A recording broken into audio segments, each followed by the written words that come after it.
Vou conversar com o presidente do IBRA Oliva, o Instituto Brasileiro de Olivicultura, o Renato Fernandes, para a gente falar um pouquinho da produção de azeitonas e azeite no Rio Grande do Sul. Bom dia, Renato. Bom dia, Otávio. É um prazer conversar com todos os ouvintes, espectadores do Terra Viva. Bom, e você está no Rio Grande do Sul? Em que cidade? Sim, eu falo do Rio Grande do Sul, da cidade de Caçapava do Sul. Caçapava do Sul. Bom, antes da gente falar aí dos novos investimentos e do crescimento, me conta um pouquinho da história da olivicultura no Rio Grande do Sul. Porque a gente é de um tempo que se falava que nunca iria se conseguir azeitona de qualidade para produzir azeite ou extra virgem. Eu me lembro que os nossos azeites da infância eram sempre portugueses ou espanhol.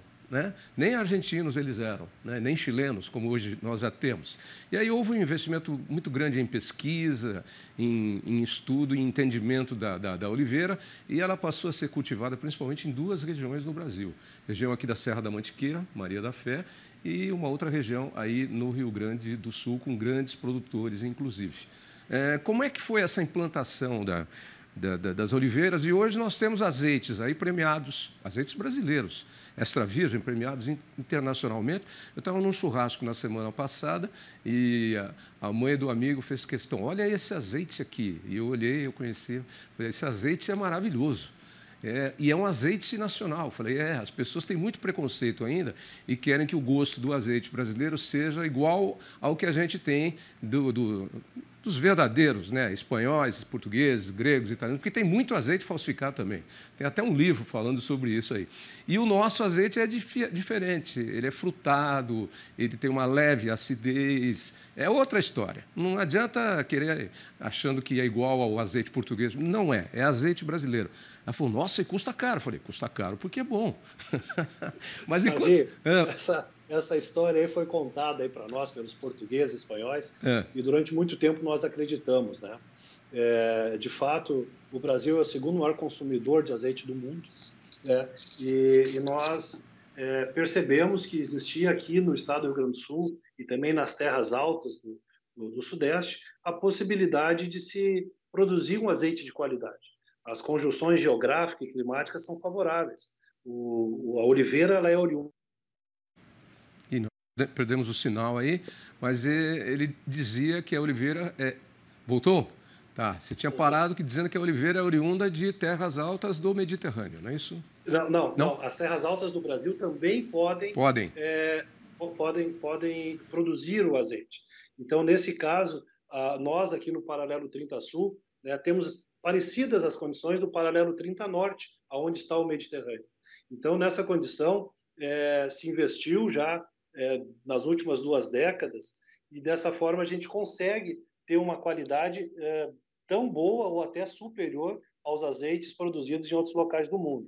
Isso está comprovado por mais de 400 premiações que existem, né, nos últimos 5 anos, premiações internacionais em todos os continentes, nós temos premiações. Então, isso nos traz aí uma garantia de qualidade incontestável do nosso azeite. E nós estamos produzindo a partir de que variedades? Porque as pessoas acham que é tudo igual, mas não tem. Hoje você já tem azeites como os vinhos, né, que têm denominações. Sem dúvida. E diversas. Os cultivares que mais se adequaram aqui no Brasil, hoje nós temos a Arbequina, que é oriunda da Espanha, nós temos a Coroneik, estamos tendo uma safra espetacular aqui no Rio Grande do Sul, de origem grega, né? Temos a Coratina da Itália, são variedades especiais que dão uma qualidade ao nosso azeite diferente do que se tinha até hoje. O brasileiro, por essa tradição aí de importação, ele não tem o conhecimento de um azeite puro, de um azeite realmente com todo o seu potencial de aroma e sabor. Isso está sendo descoberto aos poucos, né?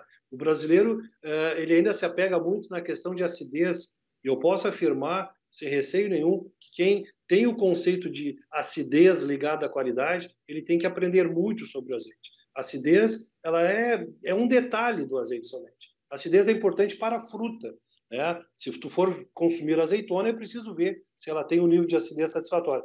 No azeite, ela é irrelevante. Inclusive, há processos químicos que tu baixa a acidez né, e tu tem um azeite de baixa qualidade, mesmo com uma acidez baixa. Isso Então, o aí. importante que o consumidor entenda é que ele sinta sempre as questões sensoriais do nosso azeite, né, que ele avalie pela picância, avalie pelo amargor, pelo frescor de um azeite. Isso só o azeite novo, o azeite da safra que traz. E observe sempre na hora de comprar qual a safra.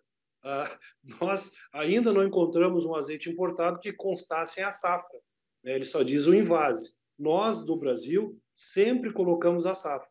Os gregos, os romanos já nos diziam: azeite bom é azeite novo e vinho bom é vinho velho. Então, a safra é muito importante na hora de fazer a escolha do seu azeite. E o consumidor, às vezes, compra. O azeite e o vinho são muito próximos. Aí, você falando em questão de acidez, por exemplo. Eu tenho um paladar muito bom, eu sou apreciador de vinho também, e de azeites, de comida de modo geral. A acidez, às vezes, ela se faz extremamente necessária em alguns vinhos, e muita gente acha que não. O vinho é ácido demais, não sei o quê. Não, peraí. Existem paladares que precisam ser apurados e tratados, são coisas diferentes. Na azeitona, por exemplo, uma é mais picante, a outra é mais amargosa. Qual que é? A picual e a arbequina, é isso? Elas são diferentes.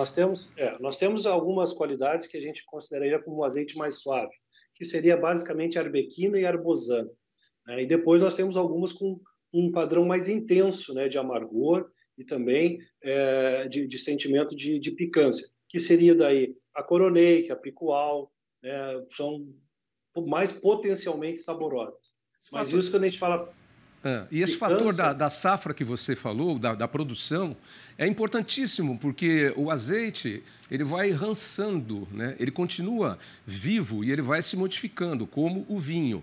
Então, às vezes, as pessoas vão no supermercado, pô, tem um azeite barato lá, eu vou comprar. Primeiro, olha a procedência. Segundo, vai lá e vê a data. Davi, eu sempre falo assim, ó, o azeite, né, ele é o suco da azeitona. Todo suco de fruta, ele precisa ser novo. Comparando com o suco de laranja que se faça hoje, for consumir daqui a 2, 3 dias, ele vai estar totalmente inadequado. Totalmente. Então, o suco da azeitona precisa ser novo, né, sempre da safra nova. E nós temos essa vantagem. O azeite que está entrando no mercado hoje é o azeite que está sendo processado, né, exprimido agora, nesse momento, aqui no Rio Grande do Sul e também na Serra da Mantiqueira. Olha, eu tive as primeiras experiências sensoriais com o nosso azeite, porque eu estou com um canal há 18 anos, que eu me especializei em jornalista do agronegócio, antes era do jornalismo geral. Quando nós começamos a fazer as primeiras entrevistas, eu me lembro, com alguns produtores aqui da região de Maria da Fé, da Cantareira, depois tem um que é grande produtor aí, que é meu amigo também, esqueci agora, mas tanto faz. Bob? Não, o Boni também está. O pessoal da família Marinho, mas eu falei o Bob, azeite Sabiá, não seria ele? Azeite Sabiá também, o pessoal da família Marinha também está, né? Tanto aqui como aí no Sul. Tem o Batalha também, está aí no Sul. Também, Luiz Eduardo Batalha. Batalha é meu amigo, há muito tempo ainda. Enfim, eu comecei a acompanhar passo a passo. E desde o começo eu recebi amostras de azeites dos primeiros. E, olha, hoje a qualidade melhorou excepcionalmente, mantendo todos esses fatores. Eu sou um propagandista do azeite brasileiro, do extra virgem Davi, e do azeite. Uma das diferenças que tem o nosso azeite básico é a quantidade de azeitona que se aplica. Nós, aqui no Brasil, usamos em torno de 5 quilos, né, de azeitonas. É necessário, aliás, na Europa, com 5 quilos de azeitona, eles conseguem fazer 1 litro. E a gente? Nós aqui precisamos de 10 quilos. Então, isso é pela a quantidade de óleo que contém nelas, porque nós adquirimos ela na hora de fazer o azeite de uma forma mais fresca, da azeitona ainda não tão maturada. Bom, e eu sei que esse mercado está crescendo muito aí no Sul, vamos ficar centrado aí agora. Existem grandes investimentos indo para essa área e gerando muitos empregos, inclusive para esses azeites que já estão abastecendo o nosso mercado interno e também vão para concursos lá fora e são premiados internacionalmente. Como é que está esse panorama da olivicultura no Rio Grande do Sul, nesse momento? Nós temos, no último ano, investimento na faixa de 150 milhões de reais. Nos últimos 10 ou 15 anos, acreditamos aí no investimento próximo de 1 bilhão de reais. Isso movimenta de uma forma crescente dos últimos 3 anos, que saímos lá de 50 mil litros, fomos para 202 e depois, no último ano, tivemos uma produção de 450 mil litros de azeite. E esse ano teremos novamente uma safra recorde, ainda com confirmação de números, mas acreditamos que vamos chegar próximos a 1 milhão de litros de azeite. Falando da quantidade de mercado, isso ainda é muito pouco. Nós temos um mercado consumidor algo próximo de 100 milhões de litros por ano. No entanto, esse mercado não é todo ele de azeite extra virgem, que é o azeite que nós produzimos. Hoje, as informações que se tem sobre as apreensões de azeites fraudados é que a grande parte desses azeites que estão nas prateleiras são azeites de segunda categoria. São azeites virgens e que, na verdade, estão com o rótulo de extra virgem. 2 casos clássicos, né? Um de crime contra a economia popular, onde o consumidor está comprando gato por lebre, e o segundo, um problema de saúde pública, porque aquele consumidor que precisa consumir um azeite extra virgem por recomendação médica, ele está consumindo um azeite de segunda categoria. Por isso os preços são diferentes.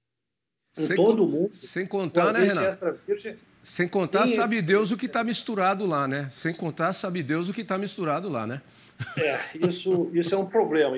E basta dizer que o grande volume de azeite importado entra pelo porto de Foz do Iguaçu, vem do Paraguai. Tá. São informações que o próprio Ministério da Agricultura nos passou, que os 2 portos que mais recebem azeite importado é o porto de Itajaí e o porto de Foz do Iguaçu, divisa com o Paraguai. Tá. Só aí já podemos começar a desconfiar do produto. E outra coisa, você vê constantemente aí o Ministério da Agricultura, que a gente acompanha, está divulgando listas aí de azeites, e não são listas pequenas, são marcas que estão no mercado aí. Até algumas grandes marcas já passaram por algum tipo de adulteração e depois tiveram que fazer um controle melhor, porque para salvar a marca, né? Enfim, precisa ter muito cuidado nisso, né? Não há assim, por exemplo, assim, o azeite virgem, ele não é impróprio para consumo humano. Ele pode ser consumido, né? Que é a grande maioria dos azeites que estão nas prateleiras. Estão rotulados como extra virgem. Estão rotulados como extra virgem.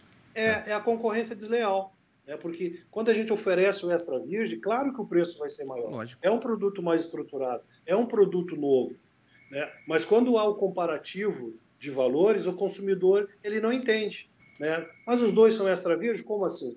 E aí essa é o grande desafio, que o consumidor se dê a oportunidade de experimentar o azeite brasileiro e, a partir daí, ele note a diferença. É nítida, né? Não há comparação de um azeite virgem para um azeite extra virgem. E além de Caçapava do Sul, que é onde você está, no Rio Grande do Sul, quais são as outras áreas ou cidades que também estão nesse processo de crescimento aí da plantação de oliveiras e produção de azeitonas e azeite extra virgem de primeira qualidade? No início dos anos 2000, Caçapava inicia aqui o plantio com 80 hectares e hoje nós alcançamos algo próximo de 6 mil hectares. Os estudos que a Embrapa nos passa é que nós temos aptidões em 1 milhão de hectares aqui no estado do Rio Grande do Sul. Então, veja bem, nós estamos com 6 mil, achamos que é muito, né? Mas isso não é nem 0,5%, um pouquinho mais que 0,5% das terras que poderão ser produtivas. E mesmo nesse estudo da Embrapa, não apontava algumas regiões que estão produzindo hoje. Um caso é a Grande Porto Alegre. Aqui, próximo da capital, nós temos cidades que estão tendo produção, um clima diferente. Ou próximo da Lagoa dos Patos, na região da Lagoa, há produtores com possibilidades. A Serra Gaúcha também tem produzido. Mas, basicamente, é na metade sul. Essa metade sul que tem a dificuldade de seca no nosso verão, já são 3 anos seguidos de seca, né? Uhum. E são 3 anos seguidos de safras recordes que a olivicultura tem. Diga-se por sinal, a única cultura que não teve quebra por questões climáticas aqui no nosso estado, mostrando a vocação da região. Caçapava do Sul está ali perto da região dos cânions? Não, Caçapava está no centro do estado, em direção à fronteira. Pampa e Campanha, né? Essa é a região que tem se apropriado mais da cultura. Ok, Renato, muito obrigado aí pelas informações, parabéns aí pelo trabalho que vocês vêm fazendo, que eu tenho acompanhado aí esse crescimento rápido e de qualidade na produção do extra virgem brasileiro. E fica aqui o convite. Obrigado, Tavinho. Fica o convite ao consumidor que se dê a oportunidade de provar um verdadeiro extra virgem, que é Isso. o azeite brasileiro. Não, não, eu sou um propagandista do azeite brasileiro, sempre fui, sempre fui. Experimente que você não vai se arrepender. E olha, se você for preparar, por exemplo, um fruto do mar, onde geralmente a gente usa azeite, eu gosto de usar azeite em tudo na culinária, mas assim, ele é muito especial quando você vai fazer um peixe, quando você vai fazer um bacalhau, quando você vai fazer um camarão, uma lula, né? E Experimente além do usar. sabor, É, é um investimento na saúde. além de sabor, é um investimento na saúde. Mas experimente utilizar o azeite nacional, você vai ver que fica completamente diferente e muito mais saboroso, além de Eu fazer bem sempre digo que para a no saúde. prato mais tradicional do Brasil, né, é que se mostra o verdadeiro sabor do azeite brasileiro, no arroz e feijão. Fica uma delícia. Eu gosto de botar num prato também, pôr um pouquinho de sal e com um pãozinho francês fresquinho, dar uma chunchadinha assim, ó, e ó. Fica fantástico. Ok, Renato, qual é o endereço de internet de vocês aí, para quem quiser saber mais? Ibroliva.com.br. Ok, amigo, passando por aí eu dou uma visitada para vocês, tá bom? Será um prazer lhe receber aqui. Ok, Um abração e abraço. obrigado pelas informações.